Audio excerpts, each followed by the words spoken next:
Donc nous allons commencer cette journée avec une conférence inédite du docteur Thierry Hertog.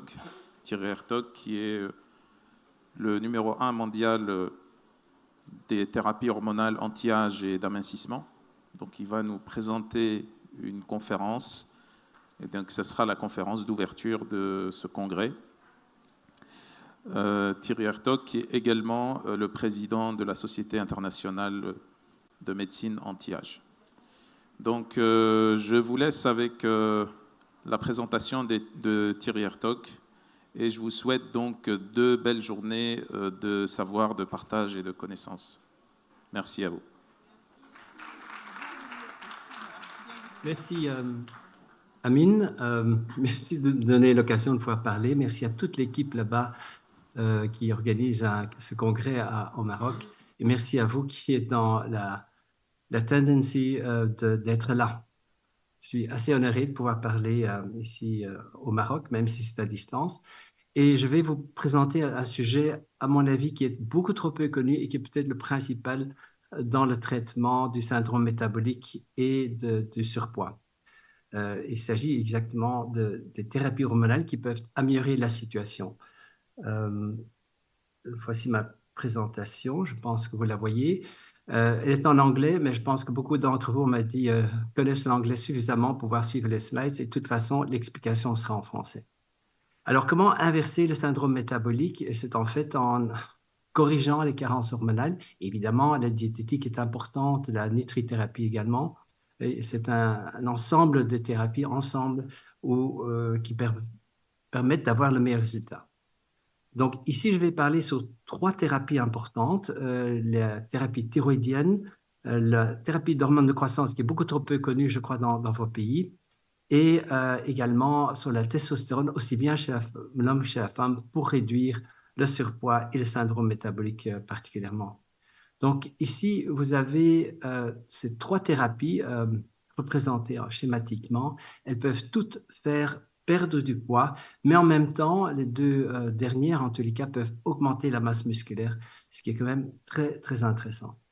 Alors, donc, ce que nous cherchons, c'est de partir de ce syndrome métabolique où il y a une obésité abdominale en général, avec toute une série d'autres facteurs comme tension plus élevée, sucre plus élevé dans le sang, tous des problèmes de ce genre métabolique, pour arriver à une situation où vous êtes vraiment, vous avez un corps qui vaut la peine de regarder dans le miroir, tellement il est ferme et tonique et en bonne santé en fait. Donc un corps en bonne santé, c'est un corps tonique. Quand vous avez un relâchement au niveau du ventre, vous n'êtes plus en aussi bonne santé. Et les hormones thyroïdiennes peuvent jouer là-dessus. Elles vont en fait diminuer le myxédème, c'est le produit déchet entre les cellules, et ce qui va amener que même la masse musculaire peut diminuer avec les hormones thyroïdiennes, et également la quantité d'eau dans le corps qui est en fait captée par le myxédème. Et les hormones de croissance, les hormones thyroïdiennes diminuent évidemment aussi la masse graisseuse, tout comme l'hormone de croissance et la testostérone peut diminuer la masse graisseuse, mais eux vont au contraire augmenter la masse musculaire et augmenter la captation de l'eau dans la masse musculaire. Donc il y a des différences d'approche, mais qui peuvent être très complémentaires, et beaucoup de personnes ont des carences multiples en ces 3 hormones hyper importantes pour avoir un corps ferme et mince. Alors, regardons d'abord pour la supplémentation thyroïdienne. Ceci est une photo de mon arrière-grand-père, et pour dire que les thérapies hormonales dans notre famille, c'est déjà depuis 4 générations. Et lui, il a écrit beaucoup de livres. On a même un livre publié en e-book qui est aussi en français et en anglais, parce que son livre était en français. Le myxédème frustre veut dire une insuffisance thyroïdienne légère, modérée, mais portant qui donne de l'obésité et qui donne beaucoup de troubles psychologiques. Donc ça, c'est une personne, par exemple, avant insuffisance thyroïdienne, et voilà le résultat qu'il obtenait avec ses patients, rien qu'avec des hormones thyroïdiennes, même pas en changeant l'alimentation. Donc le dégonflement est dû à une diminution du myxédème et en partie aussi d'une diminution des graisses. Et donc j'ai repris le flambeau comme 4 générations. Et donc, pour tout ce qui est insuffisance thyroïdienne, je pense savoir beaucoup, même si j'ai toujours encore quelque chose à apprendre. Alors, il y a une très haute fréquence d'insuffisance thyroïdienne. Quand vous voyez comme ça une population, en fait, la majorité est souvent atteinte d'une insuffisance thyroïdienne non traitée. Donc, 50 à 80 de la population est probablement hypothyroïdienne. Et on le sait aussi à base des études scientifiques. Par exemple, ceci est une des études. Lorsque vous avez une TSH qui est moins 0,4 et qui indique en général une bonne fonction thyroïdienne ou même une fonction thyroïdienne trop rapide, vous avez un indice de masse corporelle environ 24. Mais dès que votre TSH est un peu plus élevé, tout en étant à l'intérieur de l'intervalle de référence, vous avez un indice de masse corporelle qui augmente. Le BMI augmente au fur et à mesure que la TSH est plus élevée et si elle est très élevée, vous avez probablement une obésité relativement importante. Donc, vous devenez de plus en plus lourd lorsque votre TSH augmente, même à l'intérieur des références. Et ça veut dire que vous avez probablement déjà une insuffisance thyroïdienne au moins à une TSH qui serait par exemple située ici, alors qu'elle semble être au milieu de la valeur de l'intervalle de référence, eh bien, ce n'est pas bon assez pour être svelte. Alors, regardons un peu quelles sont les plaintes qu'on peut avoir ou les signes physiques lorsque vous avez une absence thyroïdienne. Il y a un gonflement des paupières, surtout des paupières inférieures, surtout le matin aussi, et ça diminue au long de la journée. Le visage est gonflé et les lèvres sont au milieu gonflées également par myxédème, par accumulation de ces produits déchets entre les cellules. Et vous avez évidemment les joues aussi un peu ballonnées. Alors, ça a été démontré que quand vous avez une absence thyroïdienne, vous gagnez facilement du poids. Et par exemple, 45% des patients qui ont une insuffisance thyroïdienne primaire, c'est-à-dire vraiment la glande thyroïde faible, ont un surpoids. Dans une autre étude, 36%, mais le pourcentage est donc très élevé et 18% encore dans une autre étude. Donc, vous avez une haute incidence de surpoids. Alors, regardez par exemple une personne à insuffisance thyroïdienne. Tout ce gonflement, c'est une accumulation de mucopolysaccharides dans les tissus. Donc, ce n'est pas de la graisse nécessairement, c'est vraiment une accumulation. Et ça, c'est le myxédème. C'est un gonflement ici qui retient beaucoup d'eau aussi et qui donne donc un surpoids par cette anomalie de produits déchets qui s'accumulent. Alors, lorsque vous donnez un traitement thyroïdien, vous voyez le dégonflement du visage nettement mieux. Maintenant, combien de personnes ne voyez-vous pas, même dans l'assistance qui est en train de regarder maintenant, qui a un visage comme ça et qui deviendrait comme ça avec un traitement thyroïdien? Donc, hypothyroïdie, par exemple. Voilà, vous voyez dans les rues facilement des personnes comme ça parmi vos patientèles. Et quels sont les mécanismes qui amènent ce genre de problème? Eh bien, d'abord, une accumulation, un manque de graisse qui n'est pas catabolisée. Et vous avez alors une accumulation de graisse en dessous du myxédème. Vous avez ici cette accumulation de graisse qui s'installe, qui forme une deuxième raison pourquoi il peut avoir un surpoids en insuffisance thyroïdienne. Et voilà, avec le traitement thyroïdien, la perte, vous voyez comme le visage est beaucoup plus clair. Donc, on peut vraiment obtenir de très bons résultats rien qu'avec un traitement thyroïdien qui est adapté puisque cette personne est en insuffisance thyroïdienne. Même si les tests de labo sont dans l'intérieur de référence de l'intervalle de référence, les taux bas normaux des hormones sont liés à du surpoids. Alors, vous avez ici l'inverse, l'hyperthyroïdie, qui amincit le corps, diminue fortement les muscles aussi. Et on a fait, chez 9 adultes ayant une hyperthyroïdie, on les a mis en euthyroïdie par des antithyroïdiens. Alors, qu'est-ce qui se passe au niveau de la masse musculaire? En fait, à 12 mois, ils vont prendre 5,3 kilos de graisse euh, qu'ils devraient avoir, parce que là, il y avait trop peu de graisse. Et la graisse sous-cutanée augmente également. Et la graisse viscérale également augmente pour 12 ou à 40% de plus, mais elle était trop peu chez eux. Donc ça, c'est la graisse viscérale est ici, ça, c'est la graisse sous-cutanée. Et vous avez les graisses rétropéritonéales également qui augmentent de 33%. Donc, il y a une accumulation de graisse partout lorsque vous diminuez de fonction thyroïdienne. ce qui s'est passé, ce qui donne une idée aussi de ce qui se passe chez la personne en surpoids. Elle accumule ces graisses à tous ces endroits-là. Donc, vous voyez vraiment ces changements importants. Alors, quelle est la différence, par exemple, entre l'insuffisance thyroïdienne, le surpoids, et l'excès en insuline? Eh bien, l'excès en insuline, le visage est vraiment euh, bien a de la graisse, tandis qu'ici, c'est pas vraiment la graisse, c'est le myxédème qui s'accumule. Et vous avez un gonflement des paupières inférieures que vous n'avez pas dans l'excès en insuline seul. Alors, les muscles sont en fait plus épais, mais plein de myxédème dans la séance thyroïdienne. Vous avez des mains qui gonflent. Vous avez aussi euh, au niveau du bas-jambe, elles sont gonflées et les pieds sont également gonflés aussi, mais c'est un gonflement on ne peut pas vraiment pousser dedans et avoir un petit puits. Ça s'appelle en anglais le non-pitting edema parce que c'est du myxédème qui est assez tonique, qui reste dedans. Alors, dans l'insuffisance l'excès en insuline, vous avez au contraire des muscles plutôt mous et pas gonflés.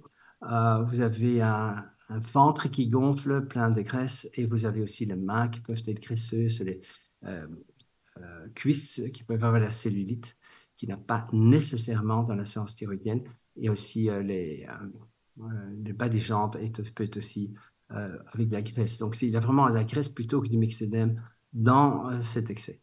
Alors, quand on donne un traitement thyroïdien, voilà le résultat qu'on peut avoir. Alors, cette patiente de mon arrière-grand-père, c'est des photos de son livre, avait arrêté le traitement. Il est revenu à cet état-là, a repris les hormones thyroïdiennes et est revenu à cet état-là. Donc, vous voyez vraiment un grand changement de visage. Et dans l'étude que j'ai prise ici, 8% des patients traités avec la T4 n'amélioraient pas, mais il y avait quand même un 83% où c'était clairement amélioré. Donc, moins 90% ou 90% d'incidence de ce gonflement des visages grâce au traitement. Alors aussi, pour perdre du poids, c'est intéressant, c'est que la T3 est très importante. Vous voyez ici, pour les personnes qui ont vraiment une obésité massive peuvent perdre du poids s'ils reçoivent de la T3, en plus de suivre un régime basse en calories. Alors, vous avez par exemple ici, vous voyez cette personne avec un très grand surpoids, 12,5 kg sont perdus par un régime pauvre en calories, mais c'est 22 kilos si on ajoute de la T3. Parce que ces patientes sont en fait pauvres en T3, ils ont une insuffisance thyroïdienne, même si la T3 est l'intérêt de valeur de référence, elle n'est pas assez élevée pour leur faire bien du poids. Et donc, en ajoutant, ça va mieux. Alors, vous avez ici donc ce que les traitements thyroïdiens devaient diminuer, c'est le visage gonflé, les paupières gonflées, surtout la paupière inférieure gonflée. Il va aussi diminuer les gonflements des seins. Il va aussi diminuer le gonflement du ventre. Il va diminuer ici le bas des jambes qui perd son myxédème, qui sont fort gonflés dans la séance thyroïdienne. Et alors aussi les pieds qui peuvent être gonflés et avec de la rétention d'eau ou pas vont en tout cas être plus minces avec des traitements thyroïdiens. Alors, comment détecter une insuffisance thyroïdienne? Eh bien, c'est un ensemble de données qui permettent de faire le bon diagnostic. Et donc, pas seulement les tests de labo.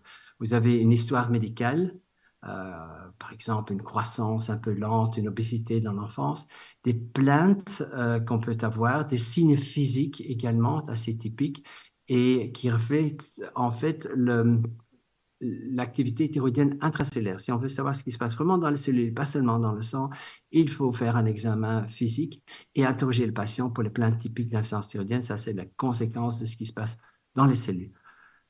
Et pour le test du sang, les tests sont la TSH à suivre, la T3, la T4, l'arrivée au T3 qui bloque la T3, qui peut être trop présente, et ça va refléter l'activité extracellulaire dans le sang, pas nécessairement l'activité intracellulaire, ces tests de sang, donc ils ne suffisent pas en lui-même.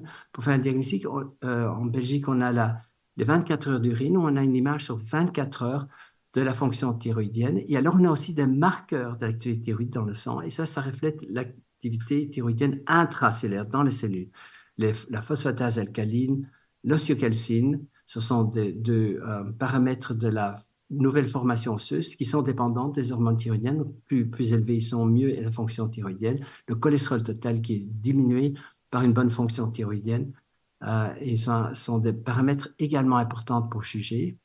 Et parce que les tests que vous faites sinon reflètent l'activité extracellulaire ou l'hypothyroïdie extracellulaire, ce qui n'est pas suffisant. Donc, il donne une idée un peu limitée de la fonction thyroïdienne. Alors, ce qui compte aussi pour le diagnostic, c'est de confirmer le diagnostic par un test thérapeutique avec les hormones thyroïdiennes. Et vous voyez que lorsqu'on corrige, il doit avoir une apparence physique améliorée, des marqueurs d'activité thyroïde qui sont améliorés et les symptômes ou les plaintes qui doivent disparaître. Alors, quel est le meilleur traitement thyroïdien? Eh bien, ce sont les poudres desséchées d'origine animale, en général porcine. Alors, pour la religion, en général, on admet pouvoir, comme médicament, de prendre ça parce que je sais que dans l'islam, on évite la viande de porc.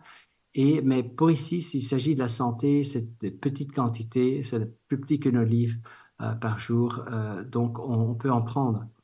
Et vous avez les meilleurs produits, c'est de Canada Herpa ou Armour Thyroïde, mais il y a encore d'autres. Nature des États-Unis est sans préservatif, mais malheureusement, après quelques mois, ça ne fonctionne plus aussi bien. Donc, ce n'est pas le meilleur produit. Et alors, vous pouvez aussi avoir composé par les pharmacies, mais en général, ils ne sont pas aussi bons que ces deux premiers peuvent l'être. Et les doses sont entre 30 et 240 mg par jour. Alors, donc, c'est un vieux traitement, mais tous ces hormones thyroïdiennes sont là, pas seulement la T4 et la T3, mais aussi la T2, T1 et T0 qui ont des activités métaboliques intéressantes. Alors, sinon, vous pouvez prendre une combinaison synthétique de T3 et T4, le Tyral ou Novotyral, ou Dithyron ici, ou bien seulement de la T3 seule, mais en général, il faut donner ça 6 fois par jour. Et alors aussi la T4 qui est la plus donnée, mais aussi la moins active de toutes, surtout en tout cas pour perdre du poids. C'est pas très actif, mais c'est mieux que rien. Mais il faut en fait, quand vous prenez la T4, diminuer la TSH sous la limite inférieure pour avoir une activité suffisante sur la graisse. Alors, donc, vous avez toutes sortes de doses qu'on peut donner. Vous avez, je crois, les notes de ça. Alors, intéressant, c'est de voir l'efficacité plus grande lorsqu'on a donné chez les rats, on a enlevé la thyroïde et on a donné que de la T4. Ce que vous voyez, c'est que quand vous avez la T4, la T3, qui est toujours trop basse. Et lorsqu'on donne la T3, c'est les petites boules zéro. Dans les tissus, on obtient un bon état lorsqu'on donne suffisamment de T3. Si on donne la T4, vous êtes toujours en insuffisance thyroïdienne parce que la T3 est la plus importante hormone. Vous ne parvenez pas à avoir une bonne fonction thyroïdienne dans les cellules. Avec la T4 seule, vous ne parvenez pas à avoir les hormones ici dans la bonne zone qui sont ici. Donc, il faut donner suffisamment de T3 pour avoir un effet suffisant au niveau du cœur, des ovaires, des surrénales, des muscles, des poumons. Et alors, ici est aussi une étude qui a été faite chez les patients hypothyroïdiens. Il a donné de la thyroïde poudre des extraits thyroïdiens d'origine porcine et vous voyez qu'après 16 semaines, comparé à un essai avec rien que le lévothyroxine, la T4 seule, qui est habituellement donnée par les médecins, ils perdent 1,3 kg de plus. Ils ne savent pas qu'ils prennent ce produit-là, ils ne sont pas au courant. C'est vraiment une étude à double insu, mais ça donc fonctionne mieux. Et en général, ceux qui sentaient qu'ils se sentaient mieux avec un traitement perdaient encore plus de points, 1,7 avec la poudre sèche de thyroïde. Donc, c'est plus efficace. Alors, donc, thyroïde, c'est très important. Premier traitement, parce que les hormones thyroïdiennes vont aussi stimuler tout le système endocrinien. Donc, vous allez faire plus d'autres hormones quand vous donnez l'hormone thyroïdienne. C'est vraiment le premier traitement. Alors, un autre traitement que probablement peu d'entre vous connaissent bien et pour lequel j'ai écrit un livre maintenant récemment, et je crois il contient toutes les données que vous devez savoir et les réponses à toutes les questions et vraiment bien fait. C'est sur l'hormone de croissance. Alors, chez l'adulte, il y a aussi une grande fréquence d'insuffisance en hormone de croissance. En fait, quand vous voyez quelqu'un comme ça, cette personne a probablement assez euh, d'hormones de croissance, son corps est bien tonique, elle respire la jeunesse. Par contre, tous les autres stades sont des stades qui peuvent être compatibles avec trop peu d'hormones de croissance. Et donc, ça veut dire que si vous ne traitez pas un patient qui est comme ceci avec l'hormone de croissance, vous permettez au vieillissement, qui donne quand même des maladies, d'autres maladies, de se développer. Et en donnant l'hormone de croissance, une personne qui est ici reviendra à cet état, et une personne qui est là reviendra à cet état. Donc, vous avez un rajeunissement du corps et de la composition de 5 à 20 ans en arrière en donnant l'hormone de croissance. Donc, c'est quand même considérable. Ça ne résout pas tout, mais c'est assez important. Et moi, je prends l'hormone de croissance, je peux vous dire, chaque jour, j'ai la gratitude d'avoir ce traitement. Je me sens tellement mieux avec ce traitement. Alors, quels sont les signes physiques d'insuffisance en hormones de croissance? Eh bien, ceci est un homme qui a assez d'hormones de croissance. Et voilà le résultat lorsqu'il n'a plus assez d'hormones de croissance parce qu'on a enlevé une tumeur dans son hypophyse et on lui a donné toutes les autres hormones dont il a besoin, sauf l'hormone de croissance. Et alors, on voit qu'il devient obèse, qu'il accumule la graisse au niveau des seins, du ventre également, et qu'il a l'air globalement plus vieux avec des muscles moins toniques. Alors, au niveau de la graisse, on peut mesurer la graisse ici en dessous des omoplates ou ici au niveau du bras. Et on voit que les femmes qui ont une insuffisance en hormones de croissance ont des épaisseurs de tous ces plis adipeux de graisse 23% plus élevés. Et donc, ils ont plus de graisse sous-cutanée. Les hommes qui ont un manque d'hormones de croissance ont également, c'est quelque chose de tout à fait comparable, 25% plus d'épaisseur de pic comparé à des hommes qui ont assez d'hormones de croissance. Ils ont plus de graisse sous-cutanée. Et il a aussi une sorte de relâchement au niveau des seins, du ventre. Quand vraiment le ventre est tombant comme ça, c'est pratiquement pathognomonique, caractéristique pour la séance en hormone de croissance, car l'hormone de croissance donne une sorte d'élasticité au niveau des muscles aussi du ventre. Et alors, s'il n'y a pas, ça tombe, comme vous voyez sur cette photo. Donc, ce ventre tombant qui se remplit de graisse, mais qui est aussi un peu tombant, manque d'hormones de croissance pratiquement à coup sûr. Alors, vous voyez, par exemple, il y a beaucoup de graisse qui s'accumule dans le ventre, la graisse sous-cutanée, la graisse viscérale, qui est la graisse ici, ça c'est la graisse sous-cutanée, la graisse viscérale, et la graisse rétropérinéale, tout ce qui est espace noir, est en fait un excès de graisse. Et donc, vous avez aussi de la cellulite plus facilement, et alors surtout des coussins de graisse au-dessus des genoux, comme vous voyez ici, il y a trop de graisse là. Alors, des études ont montré en effet que plus bas est le taux d'hormone de croissance ou d'IGF-1, qui est un marqueur pour l'hormone de croissance, plus il y a un surpoids. Vous voyez ici des femmes âgées de 30 à 64 ans et elles ont le syndrome métabolique. Eh bien, leur valeur d'hormone de croissance est 27% de moins dans le sang. Il n'y avait pas de différence en IGF-1, mais plus bas était l'hormone de croissance, plus il y avait de l'obésité et plus il y avait un sucre élevé. Donc, vraiment, il faut assez d'hormones de croissance pour éviter le syndrome métabolique. Alors, chez les hommes, par exemple, avec des CT scans des endroits graisseux dans leur corps, s'ils avaient un IGF-1, qui est un marqueur de l'activité de l'hormone de croissance, bas, en dessous de 87 microgrammes par litre ou égal à ce taux, comparé à des hommes qui ont un taux plus élevé, il y a évidemment beaucoup plus de graisse viscérale et vraiment, plus bas est ce taux, plus il y a de graisse viscérale qui s'accumule. Donc, il faut vraiment, chez ces patients, pas seulement les faire perdre de poids, sinon ils restent gras, en fait, avec un corps plus léger, mais il faut également donner l'hormone de croissance pour diminuer cette graisse viscérale. C'est vraiment l'hormone de croissance, probablement le traitement le plus puissant pour diminuer la graisse viscérale. Alors, vous avez aussi ici, vous voyez, carence en hormone de croissance, il a un surpoids, mais il a aussi un dos comme ça un peu arrondi. Le, comparé au visage de la personne qui a trop d'insuline, il y a une différence d'obésité.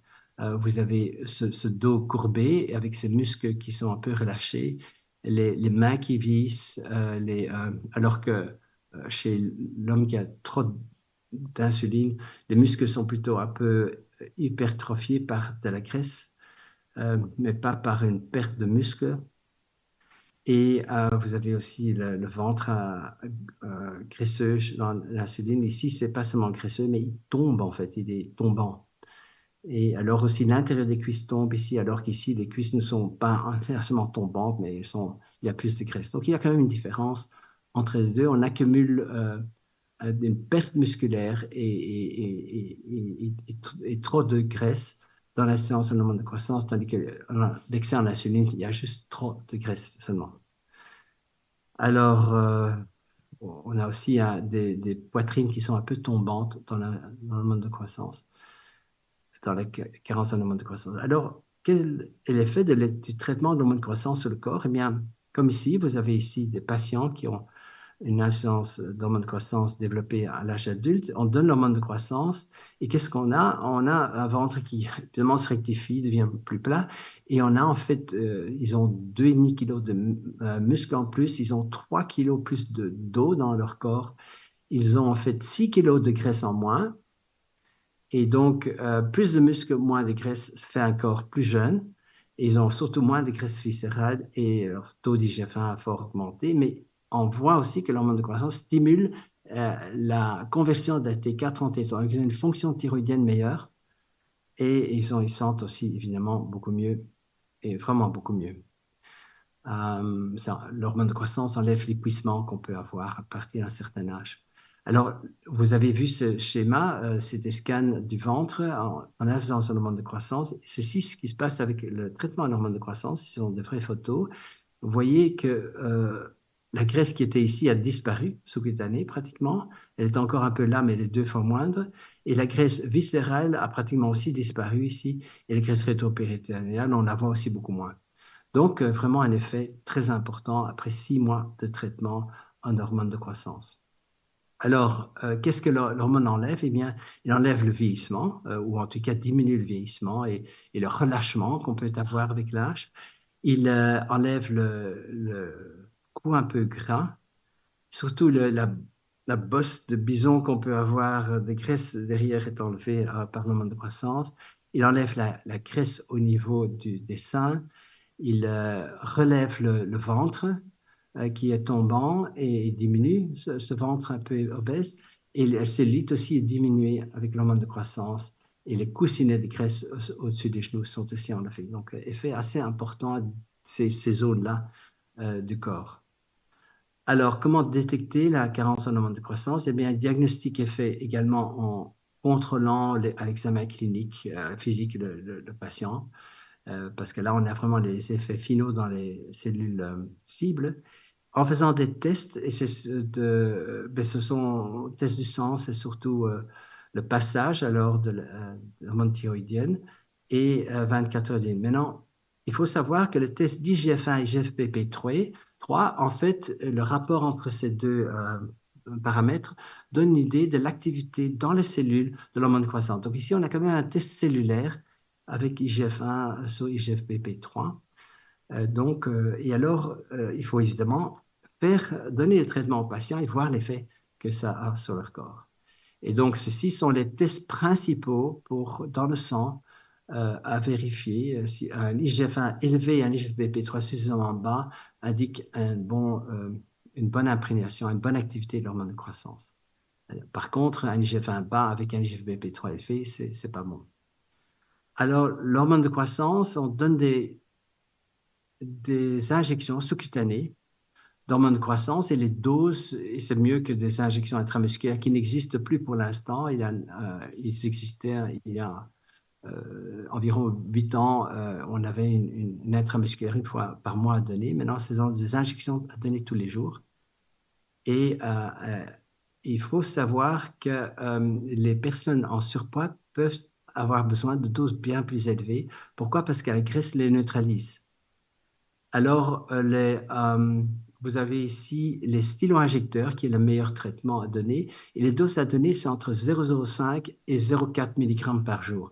Mais en cas de surpoids, ça peut être plus élevé. On peut aller jusqu'à 1,2 mg par D pour surmonter cette résistance à l'hormone de croissance qu'ont les personnes en surpoids important. Alors, il faut aussi savoir que l'hormone de croissance peut diminuer le cortisol. Donc, chez quelqu'un qui a la maladie d'Addison avec des taches de pigmentation irrégulières sur le visage, par exemple, il faut faire attention. Il faut aller à plus petite dose et probablement donner le cortisol dont il manque pour qu'il puisse bien supporter l'hormone de croissance. Important aussi de savoir qu'au début, l'hormone de croissance peut augmenter la résistance à l'insuline, mais après un certain temps, l'hormone de croissance change le corps, moins de muscles, moins de graisse, plus de muscles, ils sont alors, la résistance à l'insuline tombe. Donc, c'est ce que un peu ce traitement dit. L'hormone de croissance, les premiers mois chez les personnes diabétiques ou prédiabétiques augmente le sucre dans le sang et peut provoquer une hyperglycémie. Donc, il faut rester à petite dose. Et après un certain temps, progressivement, on augmente les doses, par exemple, tous les 3 à 4 semaines avec 0,5 mg et on obtient de très bons résultats de diminution de la résistance à l'insuline. Donc ici aussi, on voit que l'hormone de croissance diminue la graisse, augmente le muscle, augmente aussi le sucre dans les cellules cibles, ce qui donne aussi plus d'énergie. Et on a une amélioration de la sensibilité à l'insuline, on diminue la glycémie et on diminue l'obésité et le diabète. Alors ça, c'est un livre que je viens de publier, que je vous conseille vivement. Ça va vous rassurer, mais ça va aussi donner des informations très intéressantes qui vous motiveront à vouloir traiter vous-même et probablement tous vos patients, puisque après 30 ans, on développe une influence en hormones de croissance de façon assez générale. Donc ça, c'est ce livre que j'aime beaucoup. C'est mon dernier bébé, mais j'aime bien. Je pense qu'il répond vraiment aux besoins des thérapeutes et des patients aussi. Donc, ça répond aux questions. Alors, une troisième thérapie, c'est la supplémentation en testostérone chez l'homme, mais là aussi chez la femme, qu'on a repéré. Et vous voyez qu'au niveau de... Ça, c'est un bon effet de testostérone. On a un corps musclé, pas hyper musclé, mais juste bien musclé. Et vous voyez ici la déficience en testostérone, c'est le corps qui est plutôt mou et peu musclé. Donc, il a avec gynécomastie, éventuellement une faiblesse des muscles, une obésité abdominale. Donc, vous voyez ici que dans le syndrome métabolique, lorsqu'on est encore jeune, plus bas est en fait le taux de testostérone. Hein. Ça sont des taux de testostérone. Donc, ça, c'est un taux plus élevé. Il n'y a pas de syndrome métabolique. Dans le premier quintile, les premiers 20% plus haut, valeur plus élevée de testostérone. Mais dès que la testostérone baisse, on a de plus en plus de risques de syndrome métabolique. Ça sont le nombre de syndromes métaboliques qu'on peut avoir. On a certainement 4 ou plus de syndrome métabolique lorsqu'on est au taux plus bas. Même chose à 40 à 59 ans, on a la même chose, 4 ou plus de caractéristiques du syndrome métabolique. Alors, au taux plus bas et au taux des 20% les plus bas chez les hommes âgés, c'est évidemment également comme ça, on a beaucoup, beaucoup de taux. Donc, il faut avoir un taux de testostérone suffisamment élevé pour ne pas avoir de syndrome métabolique. Alors, vous voyez ici la différence entre le surpoids par trop peu de testostérone et d'insuline est que, en fait, si on voit ici, vous avez des muscles plus faibles qui sont vraiment, on voit qu'il y a une régression des muscles dans le manque de testostérone, les mains sont moins musclées, le bas des jambes est moins musclé. Et au niveau de l'excès d'insuline, c'est vraiment par accumulation de graisse qu'on a vu un peu tout ce que tout devient un peu graisseux. Donc, la différence avec l'excès en insuline, c'est qu'il y a aussi une perte de muscle dans le surpoids par manque de testostérone. Alors, qu'est-ce que le traitement de testostérone peut faire sur le corps? Eh bien, vous avez ici des hommes qui ont manque de testo et on voit au niveau de leur masse euh, euh, euh, donc musculaire et autres, qu'en fait, on obtient une augmentation 11% de d'émission de la graisse et on a plus de muscles, 20% plus de muscles grâce à 6 mois de testostérone. Et donc, il y a vraiment une amélioration importante. Ici, chez les hommes d'âge moyen, on a aussi un test où on voit qu'au niveau de la graisse abdominale, on a une diminution de l'absorption dans les cellules des triglycérides, des lipides, en tout cas dans les cellules adipeuses. On a le tissu sous-cutané où la lipoprotéine lipase, l'activité lipoprotéine lipase diminue aussi, donc on a moins de fabrication des graisses dans le sous-cutané. Et au niveau sur les graisses fémorales aussi, un très bon résultat, moins 70% euh, de, de, de métabolisme des graisses à ce niveau-là. Et donc, après 9 mois de traitement de testostérone dans ce cas-ci. Alors ici, chez des hommes de moyen âge, on donne des testostérone transdermal, 125 mg par jour, et on voit que ça diminue la graisse abdominale. Par contre, et ça c'est très important, si on donne de la dihydrotestérone, qui est une hormone super masculinisante, ça vous donne la barbe, ça fait perdre les cheveux, ça donne la pilosité, et aussi des érections, mais on voit quand on donne ça, on a en fait une augmentation de la graisse abdominale. Donc c'est vraiment la testostérone qui diminue la graisse, pas la dihydrotestostérone, le placebo, pas de changement. Et on a aussi une diminution de graisse viscérale avec le testostérone transdermal, mais les dihydrotestosterone transdermal augmentent la graisse viscérale. Pas intéressante pour perdre du poids. Aussi, on voit que la taille s'affine avec la testostérone transdermal. Par contre, la taille ne diminue pas vraiment avec la dihydrotestostérone, pas de façon significative. Alors, la testostérone peut inverser cette visage qui accumule un peu de graisse, mais surtout qui semble moins masculin chez l'homme. Les seins un peu graisseux sont diminués, la publicité abdominale, les armes, bras un peu graisseux, tout ça est diminué par la testostérone. Et aussi cuisses, c'est vraiment l'hormone anticellulite numéro un. Alors, comment détecter l'insuffisance en testostérone? Eh bien, vous avez des valeurs qui peuvent être trop élevées, qui signifient qu'il y a un problème. Au niveau de la testostérone, un LH trop élevé, de hormone de l'hypophyse, un FSH. Mais quand un FSH est élevé, ça veut dire qu'il y a une insuffisance en production de sperme. La prolactine peut être élevée et réprimer les sécrétions d'hormones mâles. Et l'œstradiol, il y a trop d'hormones féminines, ça bloque les hormones mâles. Ça peut donner donc une insuffisance en testostérone. Aussi, une SHBG élevée, c'est une protéine qui transporte la testostérone dans le sang. S'il y en a trop, elle garde la testostérone dans le sang et ça ne va pas si bien dans la cellule. Par contre, il y a aussi des valeurs plus basses qui ne sont pas bonnes et qui sont l'insuffisance de la testostérone totale, l'index de testostérone libre et l'androstenedione, qui est vraiment le test par excellence pour vérifier l'activité des dihydro. Donc, la dihydrotestérone lorsqu'elle a un effet, elle se transforme en androstenedione. Donc, un taux élevé il peut donner une perte de cheveux, un taux trop bas, manque d'érection, par exemple. Il faut toujours avoir tout autour de la moyenne. Alors, le traitement en testostérone chez l'homme, on donne une crème liposale transdermique. 100 mg par jour est un peu une dose moyenne, mais il y a des extrêmes entre 50 et 250 mg qu'on prend le matin. On prend toujours un traitement hormonal au début de la journée pour avoir de l'effet dans la journée. Si c'est pour avoir un effet de la nuit comme la mélatonine ou l'hormone de croissance qui fait mieux dormir, c'est le soir qu'il faut donner. Et aussi, les injections intramusculaires, les meilleures sont Enantat ou Sapionet, 250 mg tous les 14 jours. Moi, je fais beaucoup de sport, donc tous les 10 jours, je prends une injection de 250 mg de testostérone. Vu mon âge, ça marche mieux que le transdermique. Et alors, les implants sous-cutanés sont aussi une solution. C'est environ 500 mg tous les 3 mois, par exemple, peuvent donner un taux relativement bon. Donc, vous voyez ici un peu les résultats, avant, après, avec la testostérone. Vous voyez l'amélioration vraiment du corps.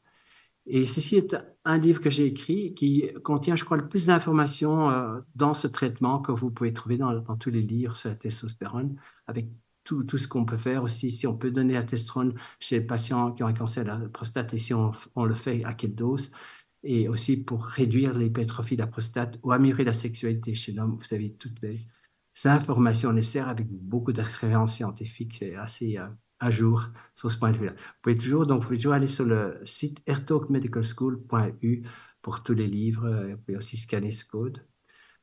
Donc, ça explique un peu tout ce qu'il y a. C'est évidemment un livre en anglais, mais un anglais facile à comprendre.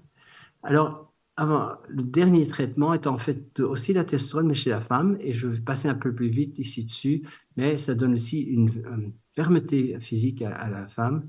Et c'est une physique, en fait, en général, c'est une diminution du muscle squelettique chez la femme. Donc, plus bas est le taux de testostérone chez la femme, plus moins elle a de muscles. Et alors, elle a vraiment, on accumule aussi la graisse au niveau du ventre, avec des muscles plus relâchés. C'est typique d'une insuffisance en testostérone chez la femme. Et lorsqu'on donne un traitement de testostérone chez la femme, en général, par exemple chez les femmes postménopausées, un gel de testostérone, on augmente le taux de testostérone 2,5. Eh bien, qu'est-ce qu'on obtient? 2,6 kg moins de poids corporel et un corps plus ferme. Et un indice de masse corporelle diminué, le PMI est diminué de 1, et aussi moins de graisse dans le corps, moins au niveau de l'abdomen, moins au niveau des fesses. Donc, tout est très bien pour améliorer la beauté du corps de ces femmes. Alors, la testostérone est aussi un traitement qui diminue très bien la cellulite, mais à haute dose. Donc, par exemple, vous avez chez ceux qui veulent changer de sexe, on en a beaucoup actuellement, surtout en Europe. Alors, pour changer, donner une femme une apparence masculine, il faut donner des injections de testostérone.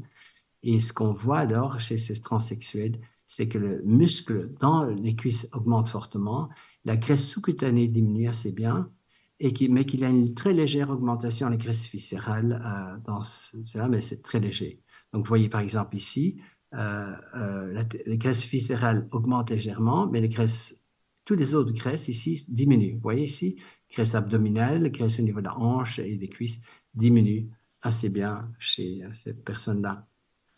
Alors, ce que la testostérone peut donc inverser, c'est les bras qui ont trop de graisse. Ça peut diminuer les seins qui ont trop de graisse. Ça peut diminuer la cellulite chez la femme assez bien. Mais il faut de l'exercice. Pour que le muscle soit meilleur au niveau des cuisses, il faut qu'il soit exercé quotidiennement pour que la testostérone ait une action.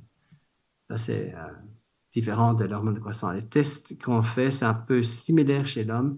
La testostérone totale, l'indice de testostérone libre et le SHBG sont de vraiment importants tests à faire, et endostérone glucuronide, donc assez semblable à l'homme. Alors, le traitement en testostérone, c'est souvent un transdermique, 0,5%, et vous mettez là un demi-gramme ou un gramme, et c'est le traitement le plus usuel.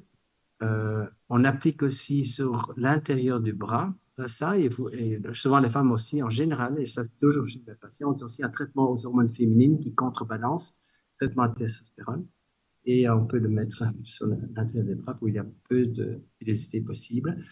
Il faut éviter les endroits qui ont des poils. Alors, le traitement pour la cellulite est à dose plus élevée. C'est des injections intramusculaires de testostérone à 50 à 150 mg par mois. Et vous voyez, ce genre de résultat peut être obtenu avec de l'exercice. Et on doit donner la finastéride qui bloque la conversion de testostérone à la dihydrokinée, pas trop de dihydro.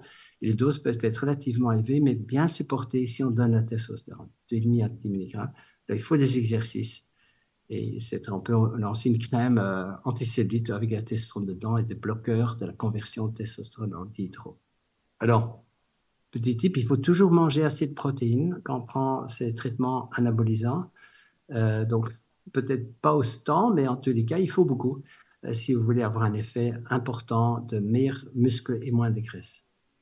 Alors, avec ça, on termine un peu la présentation, et je vous dis que vous avez tout un cours sur la thyroïde, par exemple, qui est traduit en français, et que je peux vous dire, vous avez toute l'information aussi sur la maladie auto-immune, l'hyperthyroïdie, comment traiter des gens qui ont une maladie avec les traitements thyroïdiens, euh, et aussi un formulaire d'évaluation du participant. Et vous avez aussi un cours de nutrithérapie qui est assez bon et qui explique un peu quelles sont les vitamines qui peuvent augmenter des hormones ou stimuler l'immunité ou diminuer l'inflammation ou inverser le vieillissement. Vous avez vraiment des traitements pour ça, inverser le vieillissement des seins, les supplémentations en hormones féminines, donc les nutriments qu'on peut donner pour stimuler les hormones féminines et améliorer le cycle menstruel. Donc, c'est très. Et aussi, il y a un très, très bon module sur la fatigue, l'épuisement professionnel, syndrome. Ça va vraiment vous aider dans votre pratique de passer les cours. Vous allez avoir de bonnes idées. Vous allez aussi savoir qu'est-ce qui est plus important et moins important pour traiter ceci et ça. Donc, vraiment important. Supplémentation en mélatonine, déficit en testostérone chez l'homme. C'est vraiment un cours qui est tout à fait traduit en français. Et si vous voulez acheter un livre, ceci est le premier livre à acheter. Vous avez toute l'information comment traiter les carences hormonales, 18 carences hormonales et 18 traitements hormonaux. Vous avez aussi l'Atlas qui donne sur 20 carences hormonales et 19 excès hormonaux, les signes physiques, et ça vous permet de très bien traiter. Vous savez voir chez votre patient déjà presque ce que vous allez obtenir dans un test de labo. C'est vraiment très intéressant et surtout quand vous verrez les améliorations avec vos patients qui sont traités par les hormones. Alors, pour me suivre, il y a toutes sortes, je fais des webinaires aussi gratuits régulièrement qui sont, je pense, fort prisés. Et il y en aura un début juin sur l'obésité, justement, où j'interroge aussi quelqu'un très connu pour le syndrome métabolique aux États-Unis, pour le traitement de syndrome. Et si vous voulez nous contacter, c'est airtalkchannel@gmail.com. Mais je pense aussi qu'Yasmine est notre contact privilégié, donc vous pouvez passer par lui. En tous les cas, si vous avez des questions pour les formations, certainement, euh, il est tout au courant. Donc, je vous remercie pour votre attention et je crois qu'on peut passer aux questions s'il y a encore du temps. Merci beaucoup Thierry pour cette excellente présentation sur les thérapies hormonales pour l'amincissement. Je rappelle juste que celles et ceux qui sont connectés via Zoom, vous pouvez poser vos questions dans la barre de discussion, c'est ouvert. Et donc, puisqu'on n'a pas de questions sur Zoom, on va prendre les questions sur place. Micro, oui, allez-y. Juste le micro.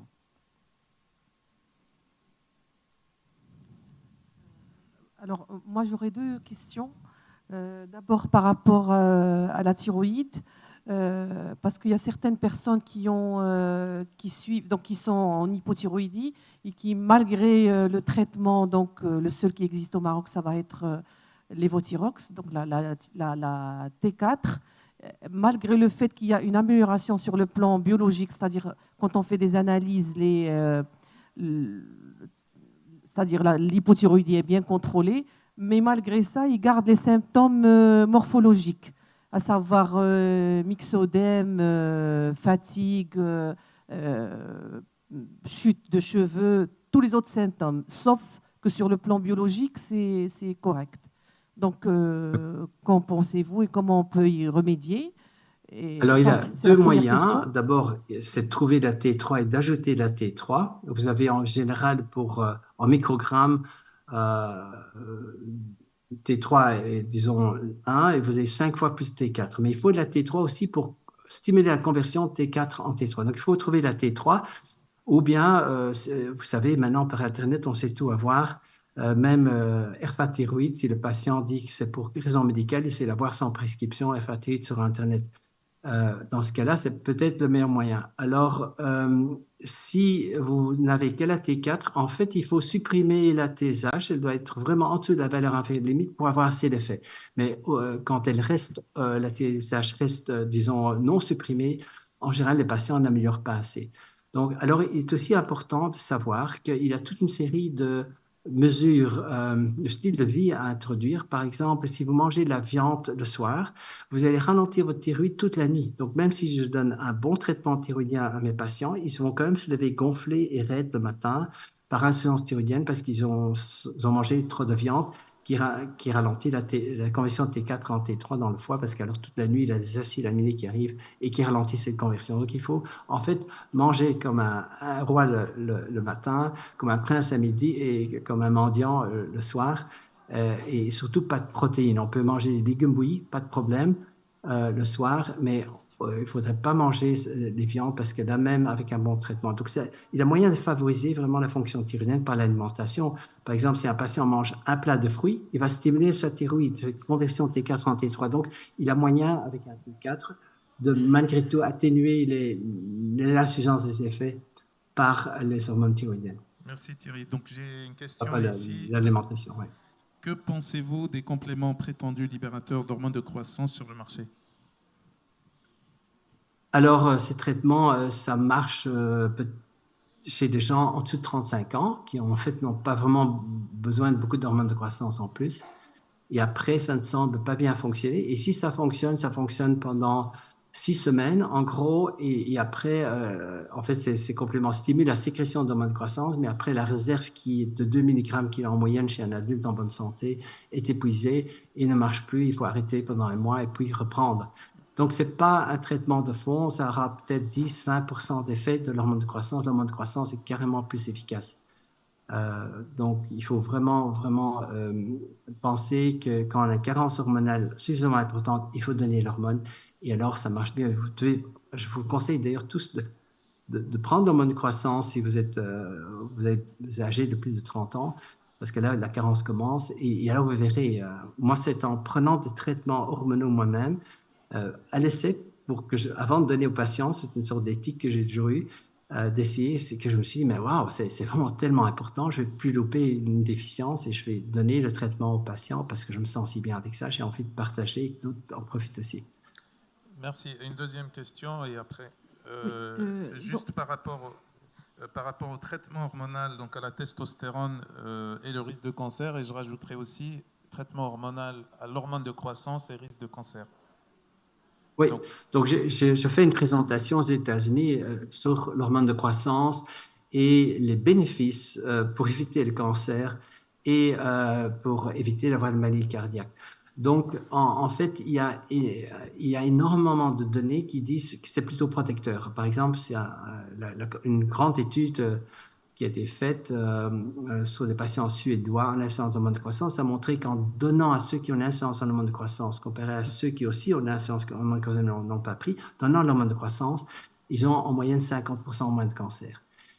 Et il faut savoir qu'une personne en insuffisance en hormones de croissance grave a 2 fois plus de risque de cancer et, en général, et 4 fois plus de risque de mourir de cancer.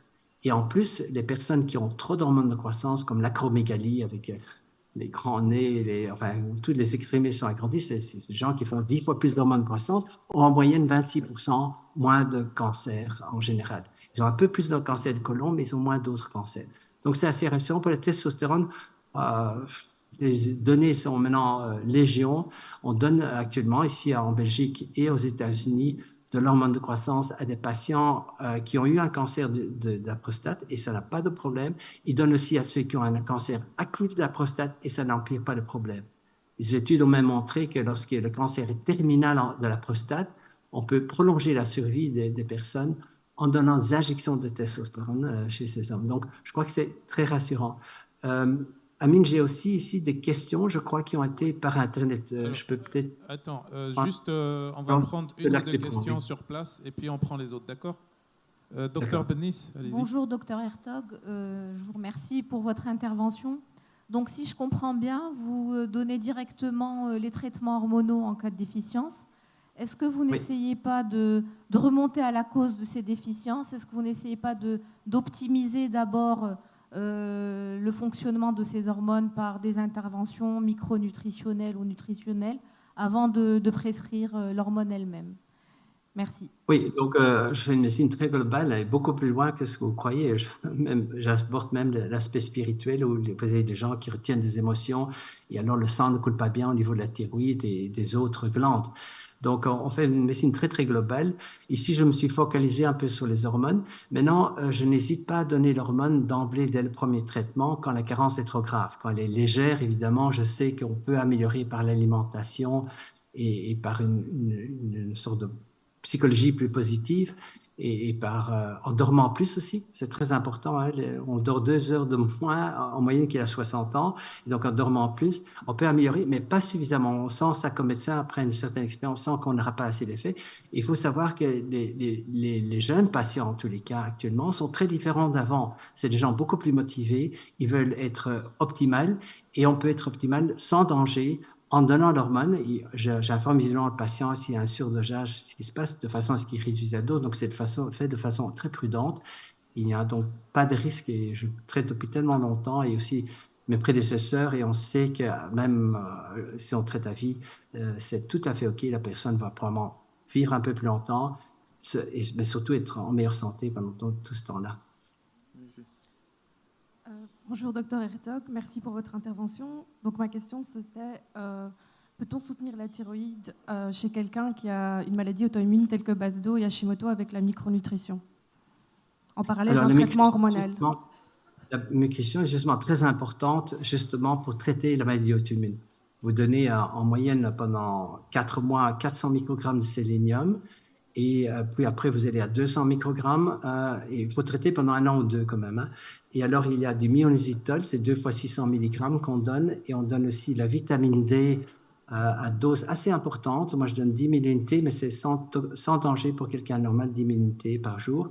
Et alors, vous diminuez assez bien la maladie auto-immune. Il y a aussi d'autres traitements comme la thyroïde elle-même et le cortisol qui peuvent devenir maladie auto-immune. Il y a aussi le fait qu'il faut éviter les produits laitiers, il faut enlever les produits laitiers parce que cela stimule la maladie auto-immune. Il faut aussi savoir que les maladies auto-immunes sont beaucoup plus fréquentes dans les régions où on extrait le pétrole, par exemple. Donc, si la personne habite près d'une zone qui est pleine de trafic et respire tout cet air de pétrole brûlé, c'est pas bon. Et donc, il y a toute une série de mesures à faire qui aident beaucoup. Mais l'idéal, c'est en effet, comme vous le dites, c'est le faire en parallèle, faire aussi les traitements hormonaux. Mais dans la médecine, c'est essentiel de faire la micronutrition en plus. Merci. Question sur la reverse T3. Donc, quand il y a une difficulté à perdre du poids et qu'il y a une reverse T3 élevée, quelle est la conduite à tenir ou quelles sont du moins les grandes lignes? Alors, le reverse T3, il faut savoir que c'est une hormone qui bloque le récepteur à la T3, donc l'hormone principale, et qui peut donc ralentir la thyroïde. Seulement, il faut avoir assez de reverse T3 parce que si elle est trop basse, vous êtes très nerveux, ça ne bloque pas assez au niveau du cerveau de la T3 et vous pouvez avoir des crises de nervosité. Ça peut être désagréable pour les autres et pour vous. Et donc, il faut qu'elle soit moyenne. Alors, si elle est trop élevée, le seul traitement, en fait, qu'on connaît pour l'instant, c'est de diminuer la maladie qui provoque ça, l'obésité elle-même. Donc, en perdant du poids, vous allez diminuer cette reverse T3, si ça est la cause de cette reverse T3 élevée. Donc, il faut s'occuper de la maladie, mais également donner de la T3 ou une T4 T3, une préparation qui permet, en tous les cas, aux patients de surmonter ce bloc que peut fermer la reverse T3. Mais la reverse T3, finalement, n'est pas si souvent très élevée. C'est vraiment des grosses maladies qu'elle se lève très fort. Merci. Dernière question concernant la TSH. Avec l'âge, la TSH augmente et on le constate régulièrement. Est-ce qu'on traite de la même manière? Oui, on traite les personnes âgées de la même manière, sauf que il faut être un peu plus prudent. Souvent, leur corps est, disons, en atrophie et supporte moins bien des augmentations très rapides. Donc, on commence toujours très bas et on va, au lieu d'augmenter la dose tous les 10 jours, on va augmenter peut-être tous les 21 jours, tous les 3 semaines, la dose au début. Maintenant, si vous donnez que la T4, ça c'est un peu...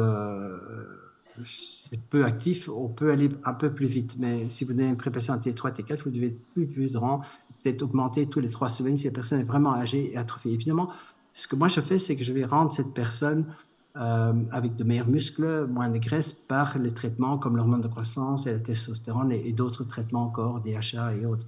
Et donc, ces personnes vont supporter aussi mieux le traitement parce que je donne les autres hormones dont elles sont déficientes. Mais il faut quand même, plus la personne est âgée, être un peu plus lent dans l'augmentation des doses d'hormones thyroïdiennes.